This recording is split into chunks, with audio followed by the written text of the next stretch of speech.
boxing ring of life. The world we live in today is shaped by transformative ideas. Any new idea, most often, always faces opposition. Anytime you have a new idea, the odds are stacked against you. Opposition to you is inevitable. The question is, are you ready to face it? Do you have the tenacity to hold on to your dream? It's like facing your opponent in a boxing ring. You'll be hit, you'll be punched. The question is, have you built your muscle, increase your strength, improve your stamina, and put up your fist? If you are prepared, you will eventually knock out your opposition and your idea will prevail. Friends, I have learned this invaluable life lesson from a special person, Indra Nooyi, the former CEO of PepsiCo. When Indra joined PepsiCo in the year 1994, the company was going through an existential crisis. During that time, PepsiCo consisted of 3 divisions: Pepsi-Cola, the original soda; Frito-Lay's, the popular snack; and the restaurant business consisting of KFC, Pizza Hut, and Taco Bell. Each division was like the pillar of a 3-legged stool.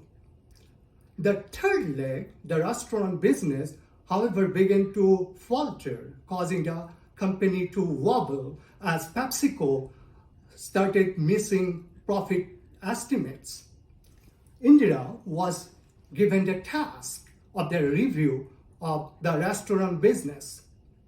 She, drawing upon her analytical tools, her department began to produce quarterly sales forecasts and estimates. Those were fairly accurate. However, they also caused friction. As the criticism of her department grew, she was accused of trying to run the company. Quarter after quarter, the hostilities increased while no one ever backed her up, and she was finally on the verge of resignation. Friends, anytime we face opposition or negative experience, we tend to either give up or find an easy way out. But Indra reframed her experience as a learning opportunity and began knocking on other doors.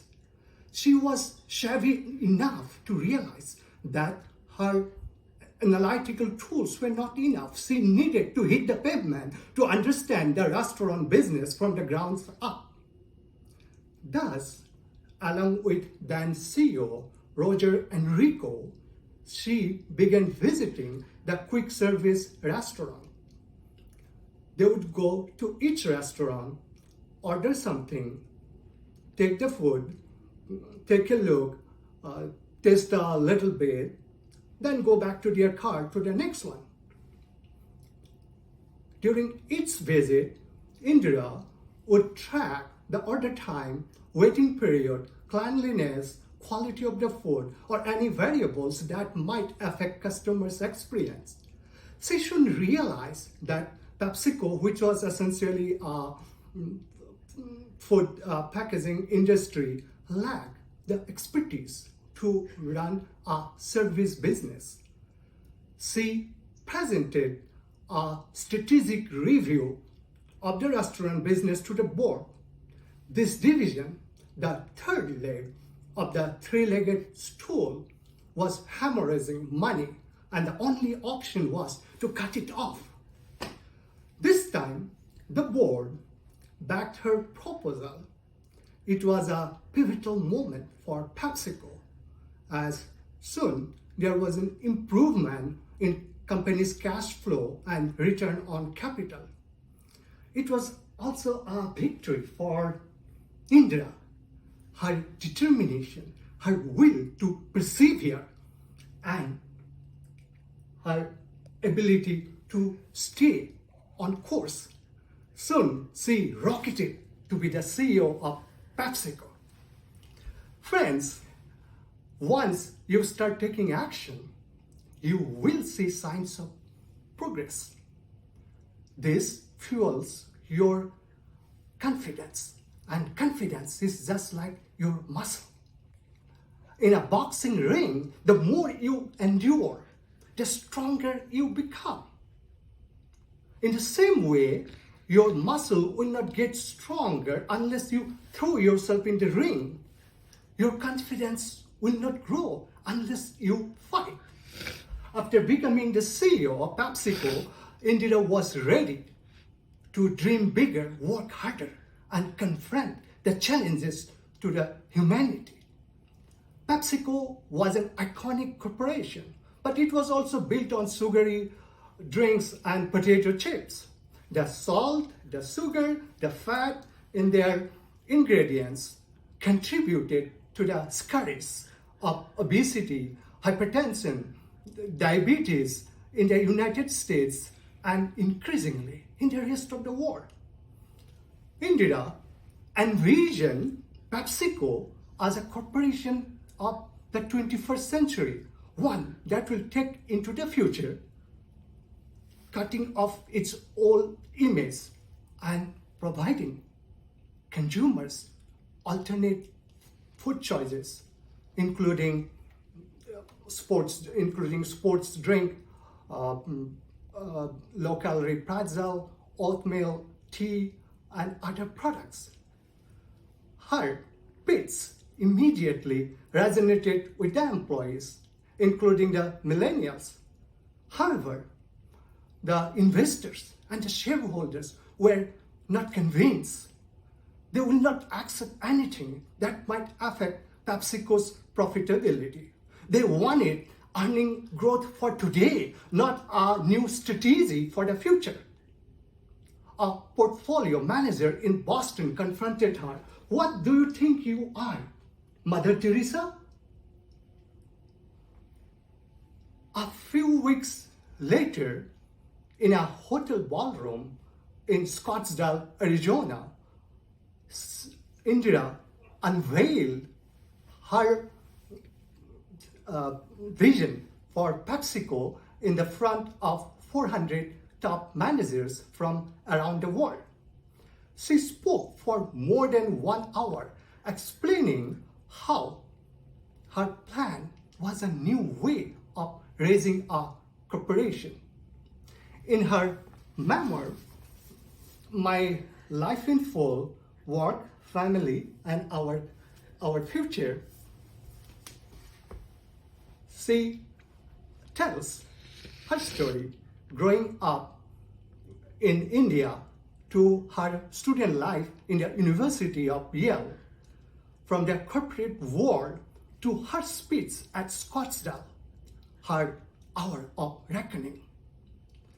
Friends, perhaps her entire life, including childhood years, led her to that moment. When she was a child, she was often assigned an unusual task by her mom to write a speech.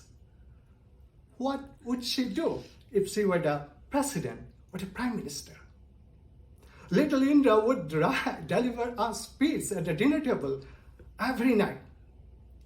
A new speech as a different world leader. And that night at Scottsdale, she was delivering her speech at the CEO of PepsiCo. A vintage Indra pushed through, assured about her abilities, strength, expertise. And when she finished, the entire group rose up and cheered. Everyone in the audience were electrified, and Indra was ready to take PepsiCo on the road. Friends, her ideas prevailed and see why.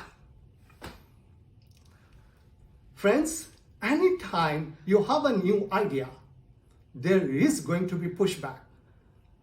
Opposition to you is inevitable. If you are worried about offending others, afraid to speak up, or back down easily, your ideas will not take off.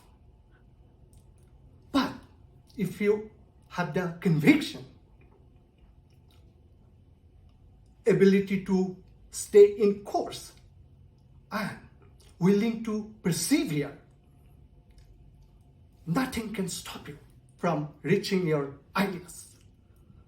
Friends, in the boxing ring of life, get ready to take a few punches. You will succeed, your ideas will prevail, and you will be a winner. Madam Toastmaster.